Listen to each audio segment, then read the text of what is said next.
Today will be the last week of Sarah. So we know that when we first met her, her name was Sarai. Her husband Abram was called from a very pagan, not very nice land to follow him. He was the first person called. Abraham is referred to as a great man of faith, and Sarah is also referred to as a great woman of faith. So they went on this journey, and they were told that they would bear a son, and they were very old, around 100 years old at the time, and neither of them believed God. They actually both laughed at God, and God said, well, you're still going to have a son because that's my plan, and my word does not come back to me void.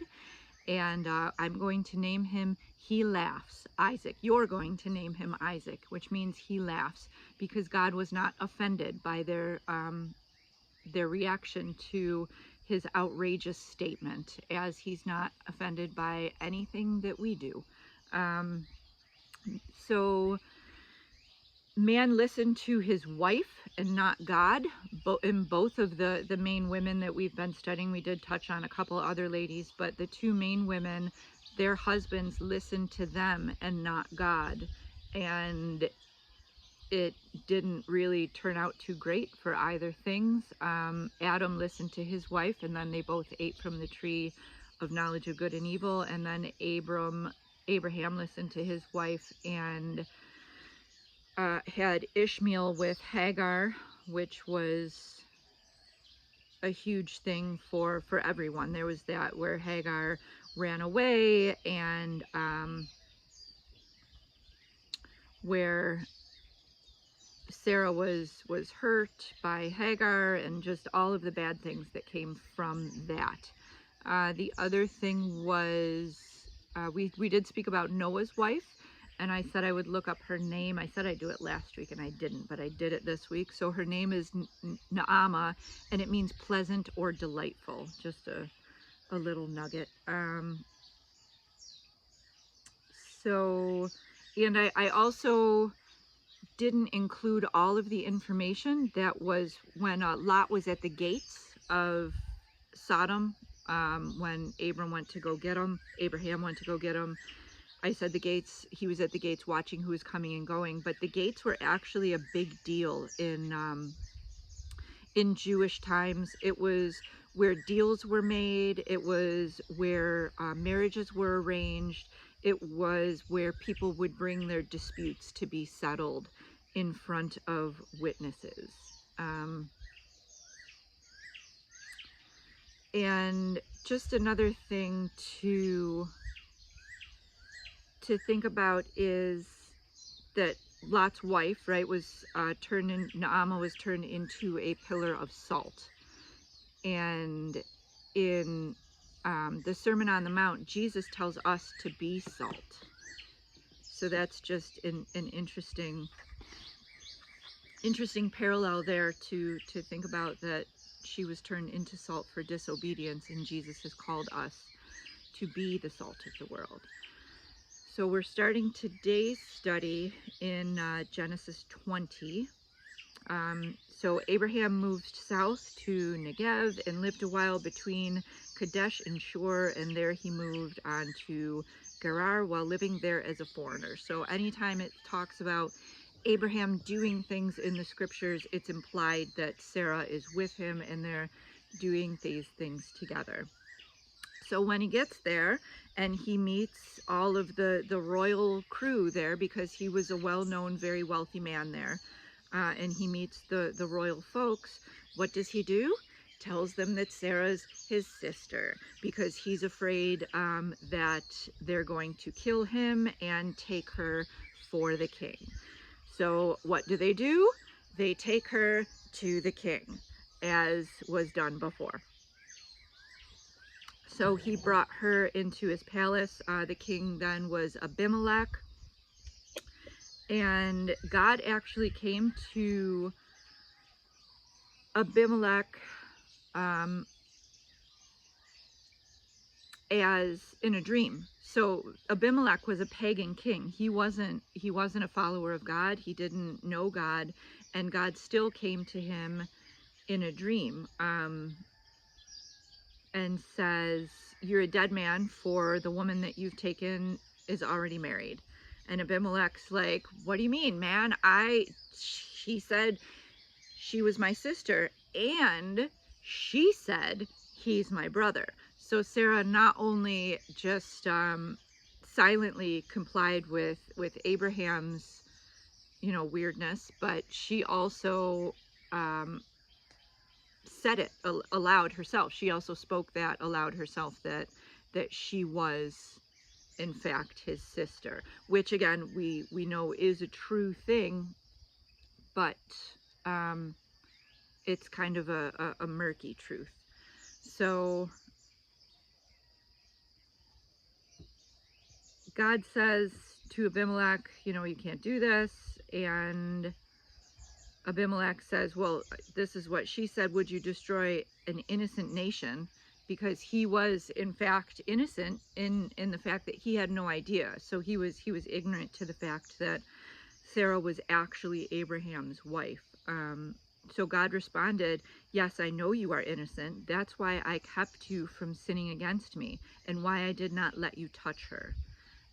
Now return her to her husband, and he will pray for you, for he is a prophet. Then you will live.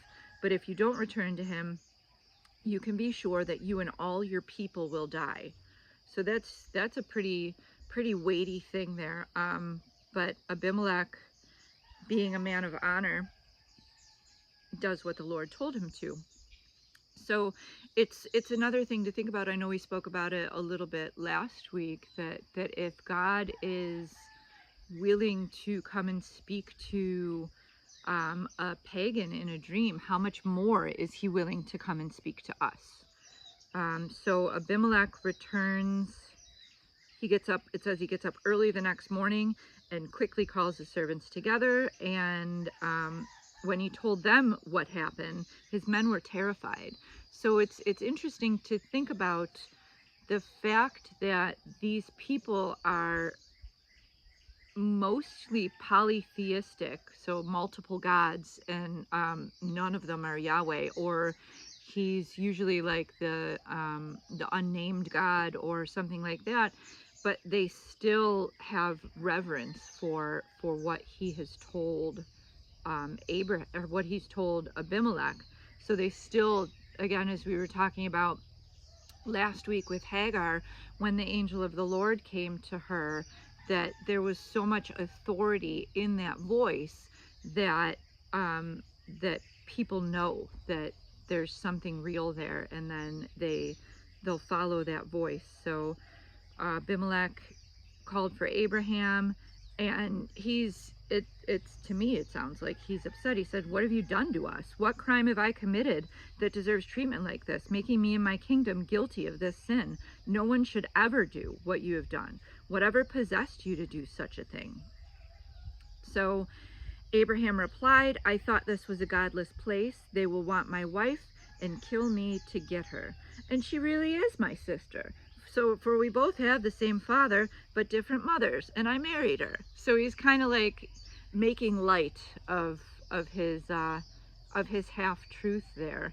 And so Abraham, when he did that, it's another example of unbelief, where he put his fear of man above his fear of God, and made a decision that put everyone at risk.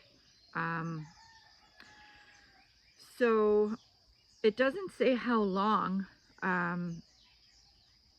she was with him.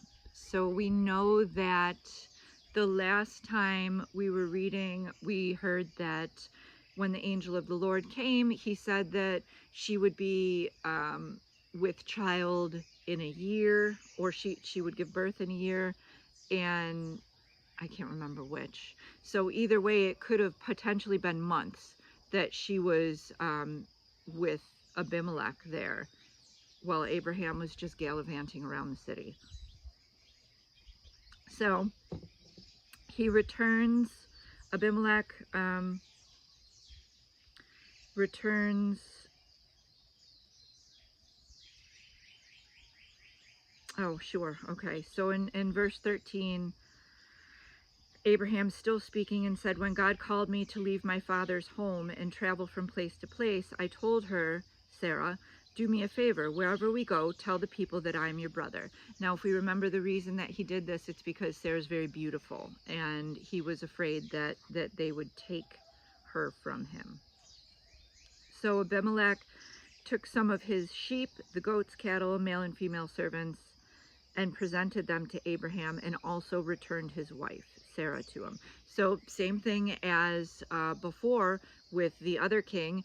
Abraham was given both his wife and then a whole bunch of goods. It's just, it reminds me of the verse that says God reigns on the just and the unjust. So God blesses who he wants to bless whenever he wants to bless them, regardless of behaviors. And I was thinking about this, I was speaking with Jared about this yesterday, that although God doesn't do evil and he doesn't create evil, he uses it similarly to how a painter would use black on a canvas, where it's something that he can use to create beauty out of something dark. So just something to think about whenever we come into contact with different evils in the world, recognizing that it's through situations like this where men are in unbelief and have raised the fear of man over the fear of God, and it creates this darkness in the world. But God, in his great wisdom and great power, is able to see things from a different perspective and use those things that we would call evil for good. Romans 8:28 says that he uses all things for the good of those who love him and are called according to his purpose. So even things that we would consider evil. So he returns Sarah to him along with all of these items. Then Abimelech says, "Look over my land and choose any place you would like to live." And he said to Sarah, "Look, I am giving your brother 1,000 pieces of silver in the presence of all these witnesses. This is to compensate you for any wrong I may have done to you. This will settle any claim against me, and your reputation is cleared." So just to have witnesses. Maybe this was done at the gates. As we were saying, a lot of things take place at the gates of the city. So not only, it's the same as before, where it just speaks to the kind of man that Abraham must have been and how he conducted himself around these people. Because I would think that if something like this happened, that Abimelech would be furious that he was tricked like this. But instead he not only restores Sarah to Abraham, but gives him 1,000 pieces of silver and says, "Pick wherever you want in my land to live, and you're welcome there for as long as you want." And Abraham then prayed to God, and God healed Abimelech, his wife, and his female servants so they could have children.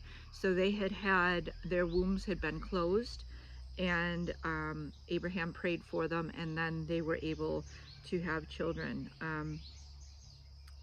For the Lord caused all the women to be infertile because of what happened with Abraham's wife Sarah. So God opens the wombs of Abimelech's men, and also Sarah's womb is opened. So in chapter 21, the birth of Isaac. So the Lord kept his word and did for Sarah exactly as he promised. She became pregnant and gave birth to a son for Abraham in his old age. This happened at just the time that God said it would. And Abraham named their son Isaac. 8 days after Isaac was born, Abraham circumcised him as God commanded.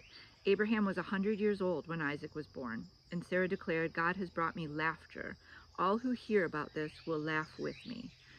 Who would have said to Abraham that Sarah would nurse a baby? Yet I have given Abraham a son in his old age. So that's a very exciting thing for them, again, because Abraham didn't have anyone to pass all of this great wealth to prior to the birth of Isaac. So then Sarah saw Ishmael, the son of Abraham, and her Egyptian servant Hagar making fun of her son Isaac. So that's an interesting thing, because I looked at the Hebrew word there, and it can mean making fun of or mocking or playing. So I don't know whether he was mocking him or if he was just playing with him. So Sarah got upset and did not want to think about having Isaac have to share his inheritance with Ishmael. So, because usually what would happen in the Jewish times would be the firstborn would get a double portion of whatever it was. I'm not sure if that would be the case, because, I think so, because it says that when that Sarah gave Hagar to Abraham as his wife. So technically, Ishmael was the firstborn child. So she asks Abraham to send her away, and he does. He listens to her. Again, Abraham acquiesces to what Sarah says and prepares some food and water for Hagar and Ishmael. Shh! Bird's very loud. And they were sent out the next day. So it's interesting, when I'm doing these word studies on the Hebrew and sometimes the Greek in the New Testament, the Christian religion is the only one that doesn't read their holy scriptures in the text, the language that it was written in. So that can cause a lot of issues and confusion. So Hagar, again, sitting with the emotions of Hagar, she was asked to leave once before, and now she's asked to leave again. And at this time it said that it was when Isaac was being weaned, which in that time typically was between 3 to 5 years old, and Ishmael was about 13. So she left and quickly ran out of water, and she thought they were going to die. So she as in Hagar, put Ishmael down underneath a bush and went 100 yards away, because she said, I don't want to witness the death of my son. And God heard. Again, Ishmael means God heard. So God heard Ishmael's cries and came to her again, to Hagar again. But, and this is an interesting thing, the first time when God came to Hagar, it was the angel of the Lord, which was the angel of Yod-Heh-Vav-Heh, which is the name above all names, the greatest name of God. And this time it says the angel of Elohim, which is, it's another name for God. It's the name that's used in Genesis when it says God created the heavens and the earth. That's Elohim. So that's just an interesting thing. Some people say that because God created humans, male and female, in his image, so God is also encapsulating, Jared says, and God's not genderless, he's genderful. So he has both male and female genders within him. So there's the possibility that the Yod-Heh-Vav-Heh is the masculine and the Elohim is the feminine aspects of God. That's just something to consider. So the angel comes to Hagar and just is just reassuring her. He says, what's wrong? Don't be afraid. God has heard the boy crying. He lies there Go to him and comfort him, for I will make a great nation from his descendants. Again, God already says this. He said it the first time when he met Hagar, and he says it again. There's nothing to worry about, and that's all throughout the scriptures for God's people, that we don't have anything to worry about. God will always provide. So Hagar went over to her son, and God opened Hagar's eyes, and she saw a well full of water. So that's an interesting thing. I know we spoke about water before, how water brings life, and it's cleansing, it's a fluid thing. So it's a curious thing to think that someone that is dying from thirst didn't see the water that was right there. So so she quickly filled her water container and gave the boy a drink. And God was with the boy, and he grew up in the wilderness, as it was said. He became a skillful archer and settled in the wilderness of Paran. His mother arranged for him to marry a woman from the land of Egypt. And I believe we spoke of this before. The descendants of Ishmael are it's the Islamic religion. And actually in their scriptures, it says that Abraham took Ishmael up to the mountain instead of Isaac. So just something interesting to think about. So Abraham, again, they were foreigners in this place, Abimelech's place, for a long time. So verse 22, about this time Abimelech came with Phicol, his army commander, to visit Abraham, saying, God is obviously with you, helping you in everything you do.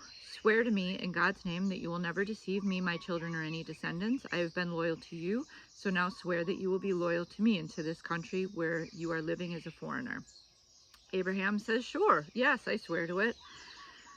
So then Abraham complained to Abimelech about a well that Abimelech's servants had taken by force from Abraham's servants. This is the first I've heard of it. Abimelech answered, I have no idea who's responsible. You have never complained about this before. Abraham then gave some of his sheep, goats, and cattle to Abimelech, and they made a treaty. So I don't want to get into that. All right, I will, since I said something about it. So usually what would happen, as what happened with Abraham, with his covenant with God, is they would bring these animals, split them in half, and then walk down the center, saying that if either of us break this treaty, may we become like these beasts. So then Abraham took 7 additional female lambs and set them off by themselves, and Abimelech says, why'd you do this? And Abraham says, accept these 7 lambs to show your agreement that I dug this well. So Abraham wanted to just declare that this was the work of his hands, and gave him 7 sheep. And I'm sure there's tons of mysteries in there. And if this was a mystery Bible study, we would dig into it. But this is a Women in the Bible study. So we will continue on. And then he named the place Beersheba, which is where Hagar was wandering, which means the well of the oath, because that's where they swore an oath. So it's cool that this follows what just happened between God and Hagar, with the oath that he made to her, being reminded of that, and the well that just, when her eyes were open, appeared to her. And so they made this covenant. Abraham planted a tree that grows for a long, long time, and they lived in this Philistine country for a long time. So chapter 22 is Abraham's faith is tested. So this is, and I'm just going to really super fast skim over this because it doesn't really have too much to do with Sarah, other than she sent them off. So Abraham takes Isaac up to the mountain. It's going to be very hard to do this short. As a sacrifice, God tells him, take your one and only son up to the mountain and sacrifice him. And so Abraham and Sarah came from a pagan country where child sacrifice was common and encouraged. So usually the firstborn children were sacrificed to the gods, and people would step forward to be sacrificed because they um, they wanted to contribute their life to the gods for the um, the growth and the prosperity of the nation. So, but you know, Abraham the whole time was faithful and told everybody, excuse me, that Isaac and I are going up and we'll be back down, you know, and God will provide the sacrifice. Excuse me. So they go up, and Abraham is and Isaac's carrying his own the wood on his back. That's a whole foreshadowing of Christ carrying the cross on his back, and they go up and Abraham raises his knife and God's like, stop it. And then he looks over and sees a ram in the bush. And it's interesting because if we think about it, as Abraham and Isaac are going up one side of the mountain, the ram is going up the other side of the mountain. So and it's there right at the right time, right as God intended it to be. So the ram was sacrificed. Abraham and Isaac go back home to Sarah, and then I don't know why. Okay, here we are. So then chapter 23 is the death of Sarah. And she dies in Hebron, which means friend. She's the only woman whose death is recorded like this in scripture. She was 127 years old when she died. The only woman whose death age was recorded. Twice in the scriptures, we are told to look to Sarah as an example of a godly woman. In Isaiah 51, verse 1 and 2, and in 1 Peter 3 through 6. All right, I'm going to go through this first. So Abraham was looking to bury her there, and they said, because he was very well liked there, everyone is saying you can have anywhere you want to bury her, and he said, no, I want to purchase land to bury her, so that I can have it and it can be in my lineage for all of time. So he ended up paying about $5,000 in our time to bury her in a place, and so she was buried there in Ephron, which means singing bird, which is good for today. So 1 Peter 3, I'm going to try to be quick because I have 7 minutes left. In the same way, you wives must accept the authority of your husbands. Then, even if some refuse to obey God, obey the good news, your godly lives will speak to them without any words. They will be won over by observing your pure and reverent lives. Don't be concerned about the outward beauty of fancy hairstyles, expensive jewelry, or beautiful clothes. You should clothe yourselves instead with the beauty that comes from within, the unfading beauty of a gentle and quiet spirit, which is so precious to God. This is how the holy women of old made themselves beautiful. They trusted God and accepted the authority of their husbands. For instance, Sarah obeyed her husband, Abraham, and called him her master. You are her daughters when you do what is right without fear of what your husbands might do. So the submissive part it's where it says obey. The word is hypotasso, which it means more. Oh, I'm sorry. It's hupokouo, Greek. It's deeper than obey. It's like that ezer kenegdo that we were talking about. It's to be that support system, to be that helper, to be that I'm here for you to help you in what you're doing. And the other interesting thing is the word fear at the end here, without fear of what your husbands might do, is only used once in the scriptures. In this, it's toesis is the word. So then it goes on to say, in the same way, husbands, give honor to your wives. Treat your wife with understanding as you live together. She may be weaker than you are, but she is your equal partner in God's gift of new life. Treat her as you should, so your prayers will not be hindered. So it's a relationship. It's a covenant relationship here between the man and the wife. Another translation of part of this is when it talks about the women of old is, it was in this way long ago that the holy women who hoped in God used to adorn themselves by willingly cooperating with their own husbands. So Abraham asked her to risk her life to save his, and she did it. She was obedient to him, and she showed her love. And we are called as daughters of Sarah to have that same sort of reverence for our husbands. So that concludes Sarah.